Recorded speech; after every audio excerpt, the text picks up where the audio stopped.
장 우리 1절부터 6절까지 말씀을 봅니다. 구약성경 출애굽기 19장 우리 1절부터 6절까지 보겠습니다.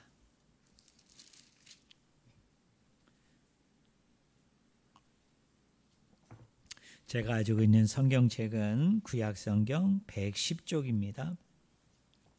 출애굽기 19장 1절부터 6절 말씀을 제가 읽습니다. 이스라엘 자손이 애굽 땅을 떠난 지 3개월이 되던 날 그들이 시내 광야에 이르니라. 그들이 르비딤을 떠나 시내 광야에 이르러 그 광야에 장막을 치되 이스라엘이 거기 산 앞에 장막을 치니라.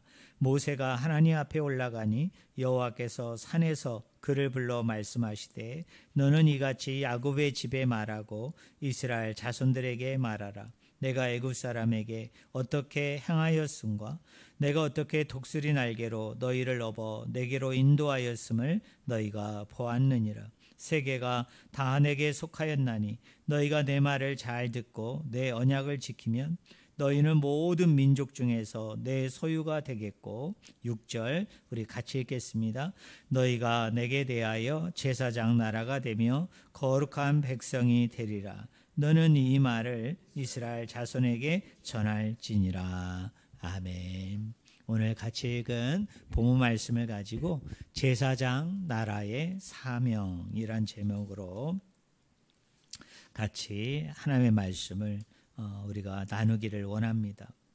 오늘 본문 배경은 이렇습니다. 거기 1절에 보니까 이렇게 시작을 하죠. 이스라엘 자손이 애굽 땅을 떠난 지 3개월이 되던 날 그들이 시내 광야에 이르니라. 우리 성도님들이 잘 알고 있는 것처럼 이스라엘 백성들이 애굽의 포로로 그리고 노예로 살고 있었죠.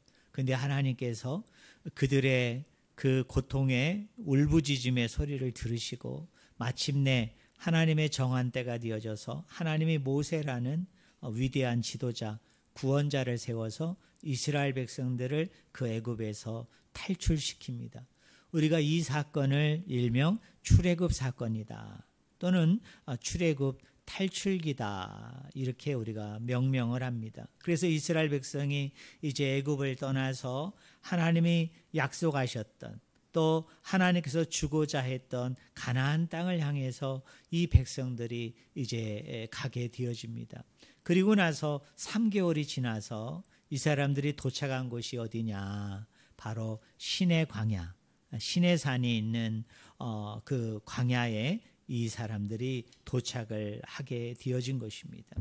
그곳에 이스라엘 백성이 도착을 했을 때 하나님께서 시내산 일명 호렙산이라는 곳에서 모세를 산 위로 불러 올립니다. 그리고 나서 오늘 본문 말씀 4절과 6절에 보면은 하나님은 그곳에서 이제 이스라엘과 언약을 맺습니다. 약속을 하게 되어집니다. 근데 여기서 놀라운 사실은 이 언약을 맺을 때 이 언약의 당사자가 둘이잖아요. 하나님과 이스라엘 백성 사이에 언약을 맺어요. 하나님과 이스라엘 백성 사이에 약속을 맺는데 이 언약은, 이 약속은 이스라엘 백성이 하나님께 요구했기 때문에 그래서 하나님이 허락해서 하나님이 이스라엘 백성과 언약, 약속을 맺은 것이 아닙니다. 놀라웠게도요. 하나님이 모세를 불러 올린 이후에 그 모세에게 하나님께서 제안을 합니다. 그 제안이 뭐냐면 나하고 언약을 맺자. 나하고 한 가지를 약속하자. 그래서 우리가 이것을 시내산에서 하나님과 이스라엘 백성들이 언약을 맺었다. 약속을 맺었다. 그래서 우리가 타이틀, 제목을 뭐라고 붙이느냐면 시내산 언약이다. 이렇게 얘기합니다. 여러분 구약 성경에 보면 하나님과 이스라엘 백성 사이에 이 언약, 약속을 맺은 것이 몇 가지가 소개가 되어집니다. 첫 번째로 소개되는 것이 창세기 7장부터 9장에 나오는 노아 언약입니다. 하나님과 노아와 그의 가족들 사이에 언약을 맺어요. 약속을 맺어요. 근데 이 언약과 이 약속도 마찬가지예요. 노아와 그의 가족이 하나님에게 언약을 맺읍시다. 저하고 약속을 맺읍시다. 이렇게 요구해서 맺어진 것이 아니라 하나님이 일방적으로 노아와 언약을 맺습니다. 그의 가족들과 약속을 합니다. 나와 언약을 맺자. 나와 약속을 하자. 이런 식입니다. 또 소개되는 것이 어디냐면 사무엘하 7장에 보면 하나님과 이스라엘 백성들 사이에 다윗이 언약을 맺죠. 그때도 다윗이 하나님께 요구했기 때문에 언약 약속을 맺은 것이 아니라 놀라웠게도 하나님 편에서 먼저 요구합니다. 다윗아, 나하고 언약을 맺자. 약속을 맺자. 요구를 합니다. 또 창세기 13장, 15장, 17장에 보면 하나님이 아브라함하고 언약을 맺는데요. 그 아브라함하고 언약을 맺을 때도 똑같습니다. 하나님이 아브라함을 불러내서 뭐라고 얘기하느냐? 나하고 약속을 하자. 나하고 언약을 맺자라고 이야기를 하는 것입니다. 근데 놀라운 것은 우리가 여기서 한 가지 오해하지 말아야 될 게 있어요. 여기서 한 가지 우리가 잘못 생각해야지 말아야 될 게 있습니다. 그것이 뭐냐면 많은 분들은 이렇게 생각합니다. 구약 성경의 언약이라는 것은 그 언약을 맺은 당사자 편에서 뭔가를 행하면 그 행한 것에 대한 응답으로 하나님이 축복하는 것처럼 하나님께서 그들에게 이렇게 복을 내리는 것처럼 그렇게 이해하고 또 그렇게 이야기하는 분들이 참 많습니다. 그러니까 이런 것이죠. 하나님이 아브라함과 언약을 맺었는데 그 언약의 주 내용이 뭐냐면 네가 이러이러한 것을 행하면 내가 너에게 이러이러한 것을 해주겠다라는 식으로 이해합니다. 오늘 본문 말씀의 신의 산 언약도 우리가 그렇게 이해할 수 있어요. 하나님 편에서 네가 이렇게 순종하면 내가 너에게 이러한 축복을 주겠다. 또 이러한 복을 내가 너에게 내려주겠다라는 그런 구도로 그런 방식으로 이 신의 산 언약을 우리가 이해할 수 있습니다. 그러나 여러분 제가 성경을 이해할 때 가장 중요한 게 뭐라고 그랬어요? 문맥을 봐야 돼요. 그 문장의 흐름들을 우리가 잘 파악해야 됩니다. 여러분 언약을 하나님이 맺으면서요. 여러분 3절과 4절에 보면 하나님이 이렇게 얘기합니다. 모세가 하나님 앞에 올라가니 여호와께서 산에서 그를 불러 말씀하시되 너는 이같이 야곱의 집에 말하고 이스라엘 자손에게 말하라. 우리 4절이 중요한데요. 우리 4절 한번 같이 읽겠습니다. 같이 읽습니다. 내가 애굽 사람에게 어떻게 행하였음과 내가 어떻게 독수리 날개로 너희를 업어 내게로 인도하였음을 너희가 보았느니라. 자, 저를 보세요. 하나님은요 이스라엘 백성과 언약을 맺기 전에 또 이렇게 행하라고 어떤 것을 요구하고 또 어떤 내용을 가지고 그들을 설득하기 전에 하나님께서 먼저 하신 말씀이 있어요. 그것이 뭐냐면 하나님께서 내가 너희들을 구원했다라는 사실을 먼저 강조합니다. 여러분 4절에 보면 주님이 얘기합니다. 내가 애굽 사람에게 어떻게 행하였음과 어떻게 독수리 날개로 너희를 업어 내게로 인도하였음을 너희가 보았다. 너희가 알았다. 여러분 이 흐름은 이런 흐름으로 돼 있죠. 자, 이스라엘 백성들이 언약을 준수하면 내가 너에게 이런 복을 내려주겠다라는 것보다는 자, 이런 거죠. 이스라엘 백성이 뭔가를 행하고 이스라엘 백성이 뭔가를 순종했기 때문에 하나님이 그들을 구원한 것이 아니라는 것입니다. 여러분, 그들이 뭔가를 행하고 뭔가를 순종했기 때문에 하나님이 그들을 하나님의 언약 백성으로 하나님 나라의 백성으로 삼으신 것이 아니라는 것입니다. 그러니까 하나님이 이스라엘 백성과 언약을 맺기 이전에 이미 이스라엘 백성들은 하나님의 은혜를 받은 사람들이에요. 이미 하나님에 의해서 구원을 경험하고 구원을 체험한 사람들인 것입니다. 그러니까 이 언약은 누구에게 주어진 것이냐면 하나님의 은혜를 경험하고 하나님의 구원을 경험한 사람들에게 하나님께서 언약을 요구하셨고 그리고 그 요구에 응답한 이스라엘 백성들과 뭐를 맺으신 거예요? 언약을 맺은 거예요. 그러니 언약은 구원의 조건이 아닙니다. 여러분, 언약은 구원의 방편이 아닙니다. 우리 성도님들이 구약 성경을 읽으면서 이런 흐름들을 절대로 놓치면 안 돼요. 여러분, 이런 구도를 여러분들이 절대로 놓치면 안 됩니다. 하나님이 우리와 언약을 맺으신 것은 네가 그 언약에 순종하면 내가 너를 구원하겠다는 그 언약 자체가 구원의 방편이요, 구원의 방법이요, 구원의 조건이 아닌 거예요. 이미 하나님은 언약을 맺기 전에 뭐라고 얘기해요? 내가 너희를 선택했고, 내가 너희에게 은혜를 주었고, 내가 너희에게 구원을 허락했다는 것입니다. 그러면 이 언약과 구원의 관계 속에서 이 언약이 가지고 있는 기능은 뭘까요? 이 언약이 가지고 있는 역할은 뭘까요? 언약이 구원의 방편도 아니요, 구원의 방법도 아니요, 구원의 조건도 아니라면 도대체 이 언약이 구원이라는 것과 관련되어져서 가지는 기능이 뭘까요? 수단이 뭘까요? 이런 것입니다. 우리 성도님들 한번 따라해 보실래요? 하나님과의 더 친밀한 관계를 가기 위한 방편이다. 여러분 믿으십니까? 하나님 왜 이스라엘 백성과 언약을 맺으셨느냐? 구원을 주기 위함이 아니에요. 그들에게 하나님의 특별한 은혜, 특별한 은총을 부어주기 위함이 아닙니다. 이미 그 사람들은 구원받았어요. 이미 그 사람들은 하나님의 은혜를 경험하고 체험한 사람들입니다. 근데 하나님이 왜 시내산에서 그들을 불러서 왜 언약을 맺으셨느냐 하면 하나님은 그 언약을 통해서 그들과 더 깊은 관계를 가지기를 원하셨다는 거예요. 더 깊은 관계 속으로 들어가기 위해서 하나님께서는 이스라엘 백성들에게 언약을 허락해 주셨다는 사실을 저는 분명히 깨닫기를 주님의 이름으로 간절히 축원을 드립니다. 자, 언약이 뭐라고요?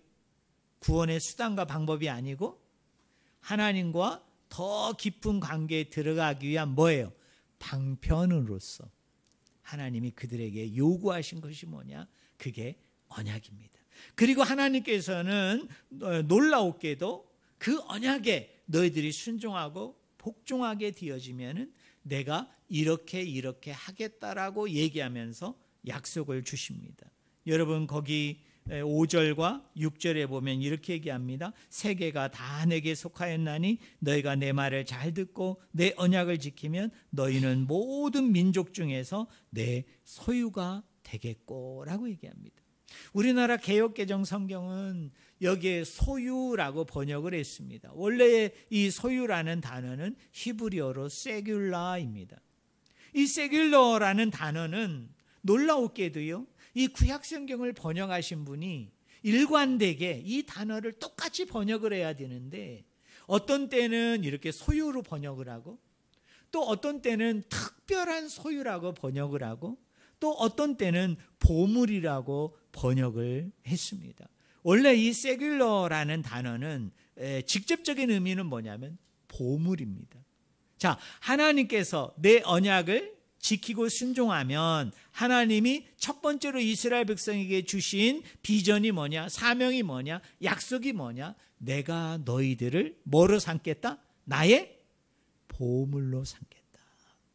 나의 특별한, 아주 특별한 소유로 하나님이 만들어 주시겠다라고 이야기를 하십니다.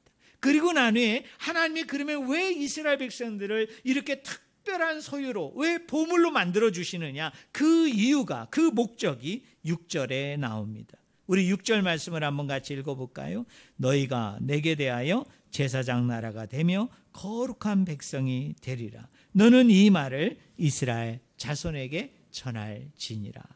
자, 하나님이 이스라엘 백성들이 언약에 순종하면, 언약에 복종하게 되어지면 하나님이 그들을 뭘로 만들어 줄 거냐면 나의 특별한 소유, 나의 보물로 만들어 줄 것인데, 그러면 왜 하나님이 그들을 특별한 소유와 보물로 만들어 주시느냐? 그 목적이 뭐냐? 두 가지예요. 첫째는 뭐입니까? 제사장 나라가 되게 하며, 두 번째는 뭐라고 얘기합니까? 거룩한 백성이 되게 해 주겠다라고 얘기합니다.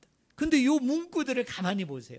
제사장 나라가 되며 거룩한 민족이 되게 해주겠다라는 게 여러분 개인에게 해당이 되는 걸까요? 전체에게 이야기하는 뉘앙스일까요? 개인에게 얘기하는 게 아니죠. 나라가 되겠다고 얘기하고 백성이 되겠다고 얘기하니까 그렇게 만들어주겠다는 사람이 개인이 아니고 뭐인 걸 알 수 있어요? 전체에게 얘기하는 거죠. 그죠? 백성들 전체의 사람들에게 이야기하는 것이죠. 그런 의미에서 이것은 뭐냐? 비전입니다. 이건 꿈입니다. 그죠? 하나님께서 이렇게 말씀하는 겁니다. 언약을 맺자고 이스라엘 백성을 부르시고 난 이후에 지금 어떤 흐름 속에서 이야기를 합니까? 내가 너희에게 일찍이 구원을 했고 내가 너에게 일찍이 하나님의 은혜를 내가 너에게 주었다는 거예요. 그리고 이제 내가 너와 언약을 맺기를 원하는데 언약을 맺고자 하는 이유는 너희들이 나와 더 친밀한 관계 가운데 더 깊은 관계 가운데 들어가서 나와 계속적인 사귐과 나눔을 가지는 그런 사람들이 되었으면 좋겠다는 마음으로 언약을 맺자고 하는 것입니다. 근데 그 언약의 핵심이 뭐냐? 내가 너희를 특별한 소유, 보물로 만들어주겠다. 특별한 소유, 보물로 만들려고 하는 또 목적이 뭐냐? 첫째는 제사장 나라가 되게 하며 두 번째로는 거룩한 민족이 되게 해주겠다. 근데 이 문구를 보니까 이것은 뭡니까? 개인보다는 전체, 한 사람보다는 모든 백성들에게 주시는 것이기 때문에 이스라엘 백성들이 마땅히 하나님의 특별한 소유와 보물이 되어지면 이런 사람들이 꿈꿔야 되는 비전이 있다는 거예요. 꿈꿔야 되는 꿈이 있어요. 소망이 있어요. 바람이 있어요. 사명이 있어요. 그것이 뭐냐? 제사장 나라가 되는 것입니다. 거룩한 민족이 되는 것입니다. 오늘 저는 오늘 설교를 통해서 제사장 나라가 된다고 얘기할 때 도대체 제사장 나라가 된다는 게 무슨 의미인가를 한 4가지 정도 짧게 한번 살펴보기를 원합니다. 여러분, 제사장 나라가 어떤 나라인지, 제사장 나라가 된다는 게 무엇인지를 알려면 우리가 선결해야 되는 과제가 있어요. 그게 뭐냐면 제사장은 어떤 사람인가를 우리가 알아야 됩니다. 여러분, 구약 성경에 보면 이 3종류의 특별한 사람들이 소개되죠. 자, 첫째는 왕이 있었죠. 이스라엘 나라 안에. 또 누가 있었습니까? 제사장이 있었죠. 또 누가 있었습니까? 선지자라는 사람들이 있었잖아요. 자, 오늘은 우리가 제사장이 누구인가, 그래서 제사장 나라가 무엇인가를 우리가 좀 잘 공부했으면 좋겠어요. 자, 구약 성경 안에서 이 제사장이라는 사람이 하는 역할이 뭐냐면 첫째로는 백성들을 대신해서 하나님 앞에 제사를 드리는 일을 한 사람이 누구냐? 바로 제사장입니다. 레위기 1장부터 7장에 보면 이스라엘 백성들이 하나님께 드리는 5가지 제사가 소개됩니다.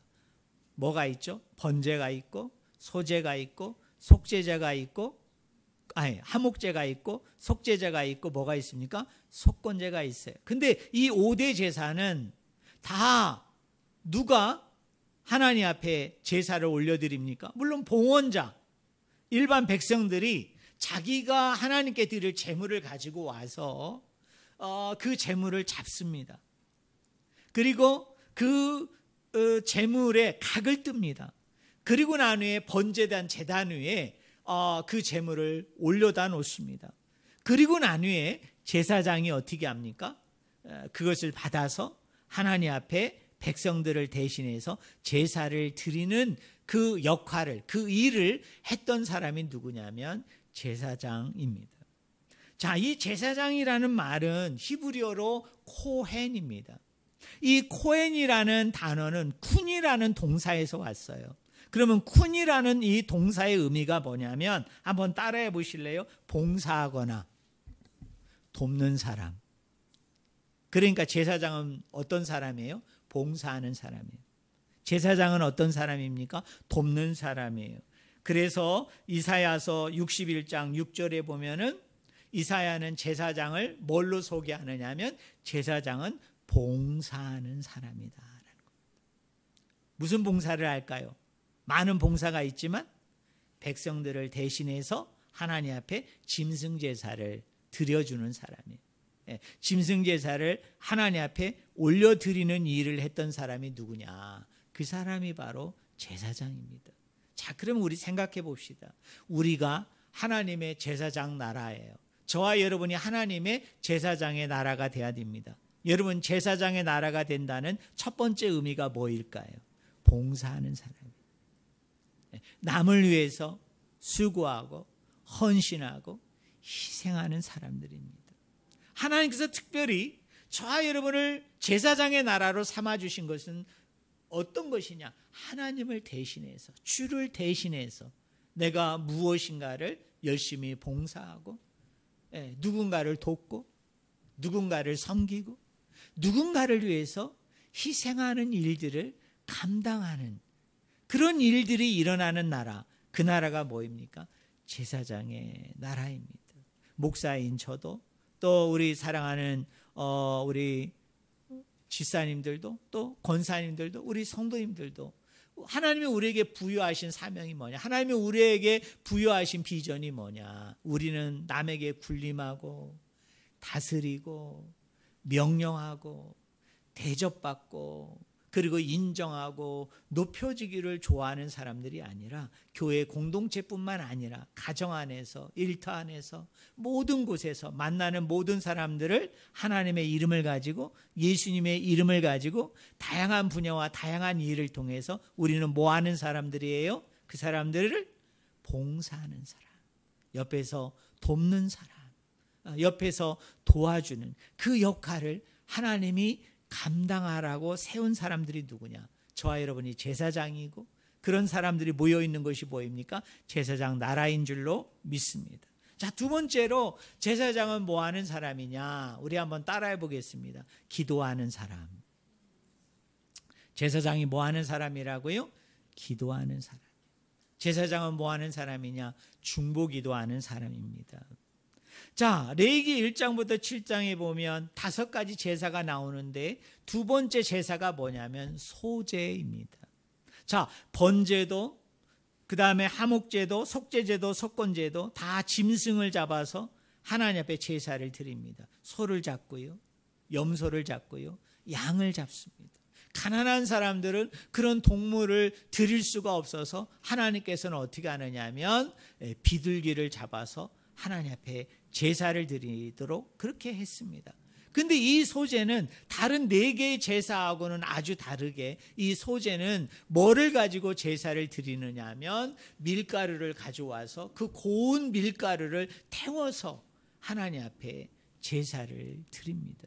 근데 그 고운 곡식가루, 밀가루를 태울 때에 그 고운 밀가루, 곡식가루 위에 반드시 얹어 놓아야 되는 것이 있는데 그게 뭐냐면 유황입니다. 근데 이 유황이라는 것이 구약 성경 안에 보면은 많은 부분에서 이 유황이 뭐와 밀접한 관련이 있느냐면 기도하는 것과 아주 밀접한 관련이 있습니다. 그래서 이 소제라는 것은 뭐냐? 하나님 앞에 기도를 올려드리는 거예요. 근데 이 기도를 올려드릴 때 똑같습니다.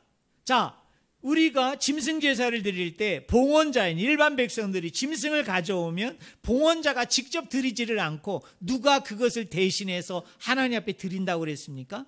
제사장이 그걸 대신해서 드립니다. 소제도 마찬가지입니다. 이스라엘 백성들이 곡식가루, 밀가루를 가져오고 거기에다 유황을 얹어서 올려드리면 그걸 아버지 앞에 불태우는 것은 누가 불을 태울까요? 제사장이 합니다.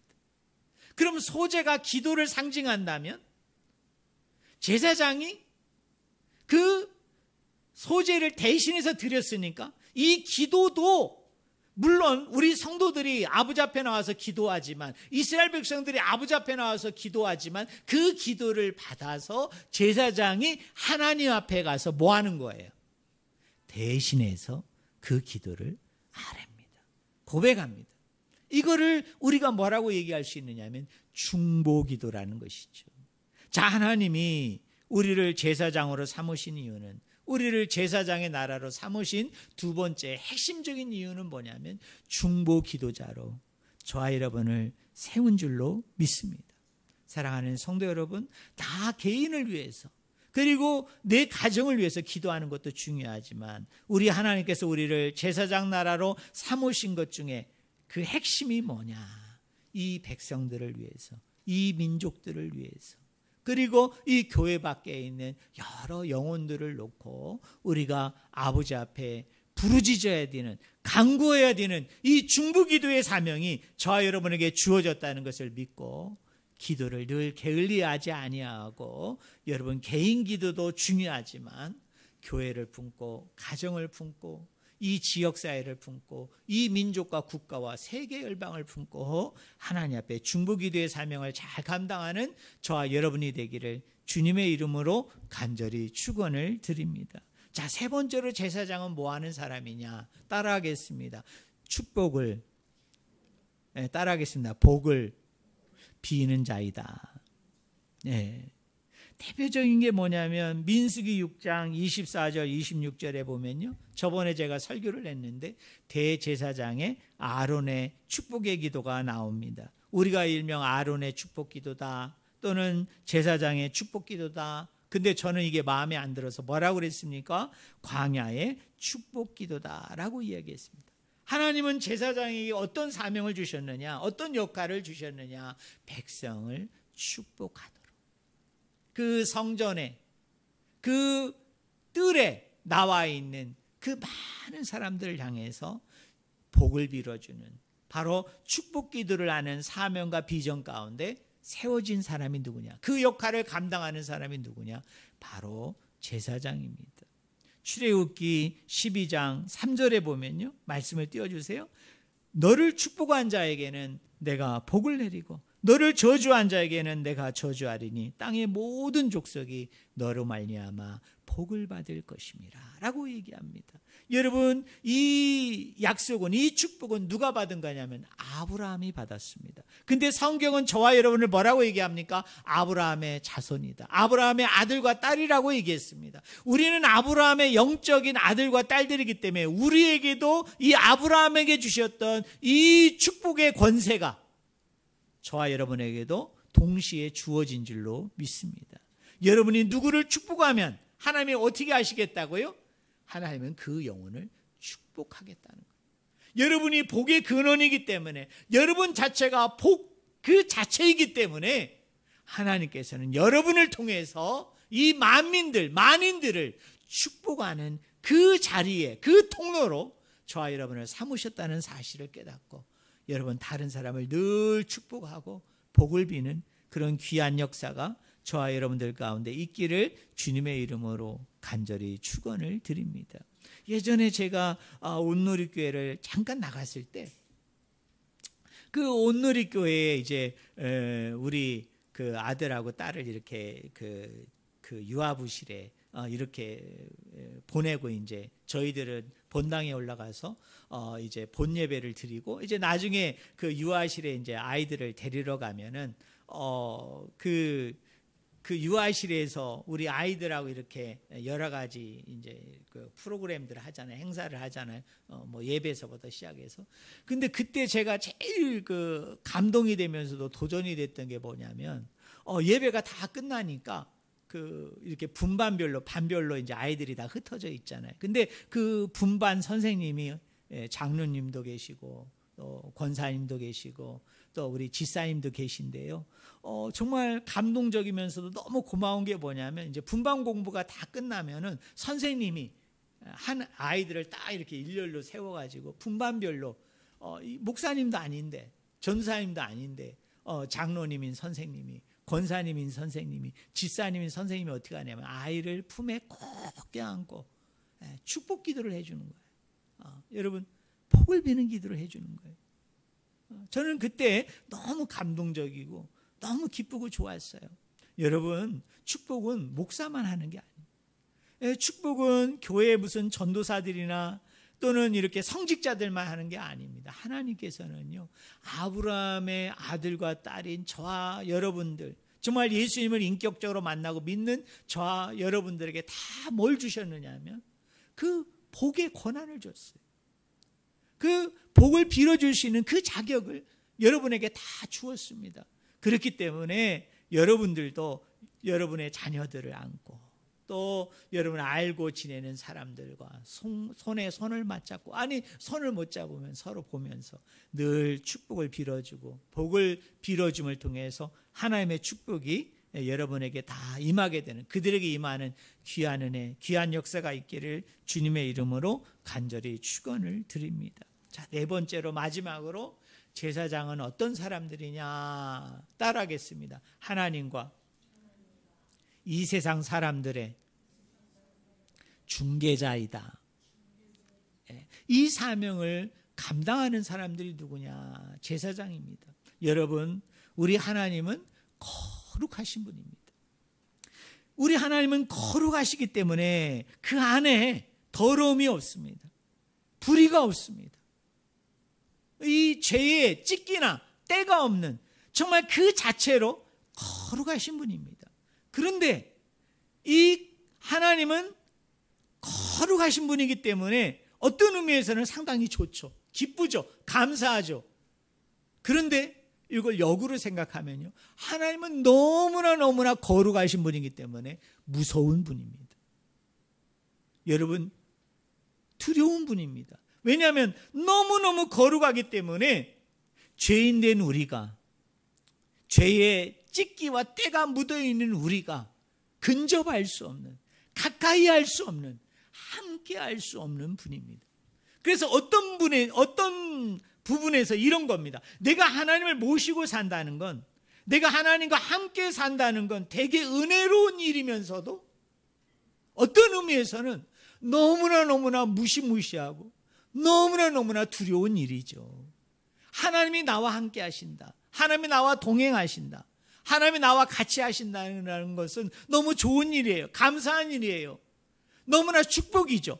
근데 하나님이 너무나 거룩하신 분이기 때문에 죄인된 우리가 가까이 하면, 자, 죄의 찢기와 때가 묻어있는 우리가 가까이 하게 되어지면 어떻게 됩니까? 마치 하나님이 시한폭탄과 같아가지고 그 폭탄이 터짐을 통해서 저와 여러분이 그 자리에서 몰살할 수밖에 없는 거예요. 죽을 수밖에 없는 거예요. 그래서 하나님께서는 이 죄인된 우리가 하나님과 함께 거할 수 있도록, 같이 있을 수 있도록 하기 위한 안전장치들을 마련해 두신 것입니다. 그 안전장치가 뭐냐? 그게 바로 성막이에요. 여러분, 그게 바로 뭐냐? 장막이고, 그게 바로 교회입니다. 그래서 그 교회가 안전장치가 됨을 통해서, 그 성막과 장막이 안전장치가 되어짐을 통해서 이스라엘 백성이, 뭇백성들이 그 성전 안에 하나님이 와 계시잖아요. 그 성전 안에 하나님이 임재하고 계신데 그곳에 가까이 할 수 있어요. 그곳에 가까이 나아갈 수 있어요. 그런데 더 중요한 것은 뭐냐면, 하나님께서는요, 이렇게 하나님과 이스라엘 백성들 사이에 이 안전장치로서 또 하나 예비하고 준비한 게 있는데, 그게 뭐냐? 그게 제사장이에요. 그래서 제사장을 더 특별한 사람으로, 더 특정한 사람으로 하나님이 세우시고 삼으신 것을 우리가 알 수 있습니다. 그래서 하나님과 이스라엘 백성들 사이에 제사장이라는 안전장치가 있음을 통해서 하나님과 이스라엘 백성이 안전하게 같이 함께 할 수 있도록 하나님이 그렇게 만들어 주신 거예요.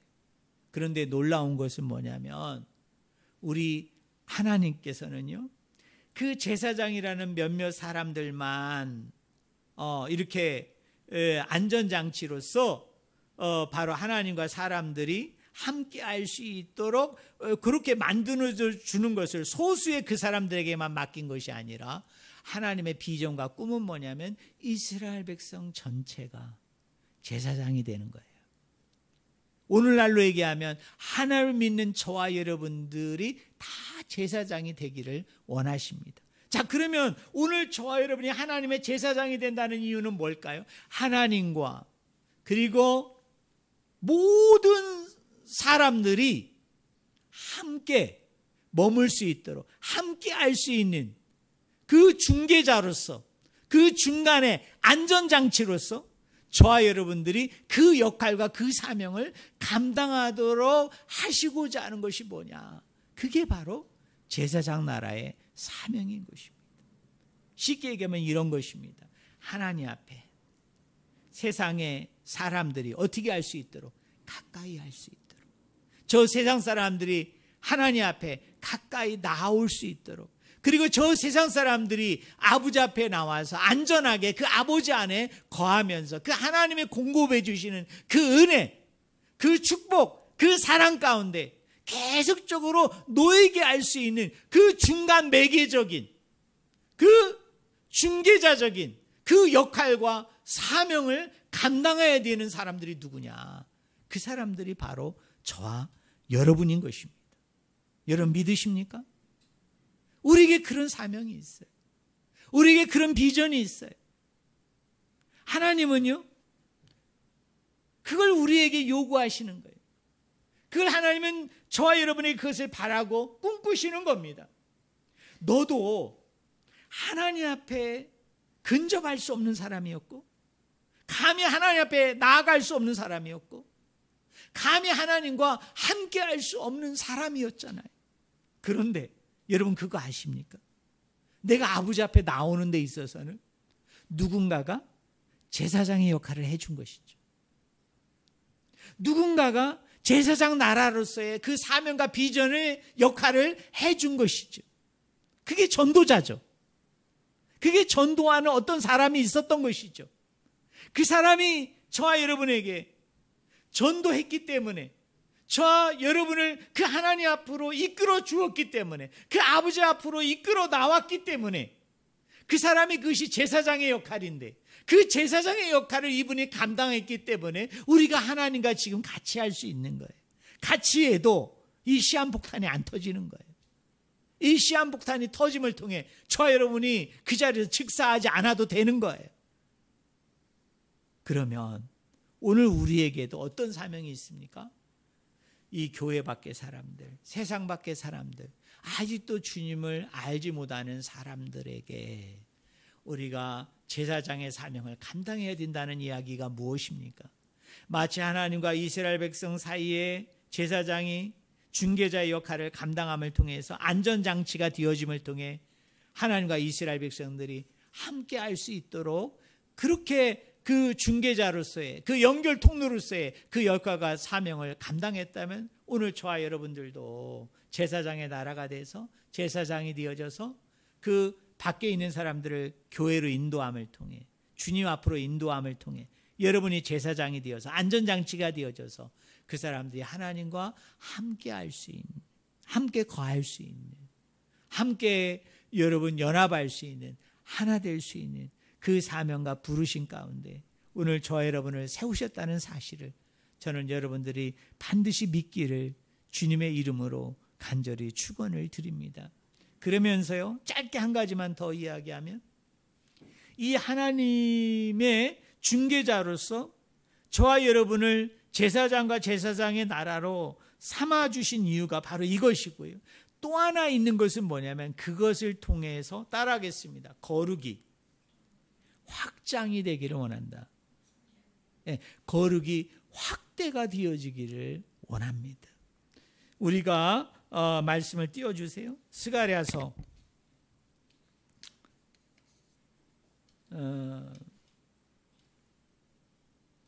14장 20절 21절에 보면 제가 말씀을 읽겠습니다. 그날에는 말 방울에까지 여호와께 성결이라 기록될 것이라. 여호와의 전에 있는 모든 솥이 제단 앞 주발과 다름이 없을 것이니 예루살렘과 유다의 모든 솥이 만군의 여호와의 성물이 될 것인즉 제사 드리는 자가 와서 이 솥을 가져다가 그것으로 고기를 삶으리라. 그날에는 만군의 여호와의 전에 가나안 사람이 다시 있지 아니하리라. 자, 여기 보세요. 따라해 보겠습니다. 말 방울까지 여호와께 성결이라.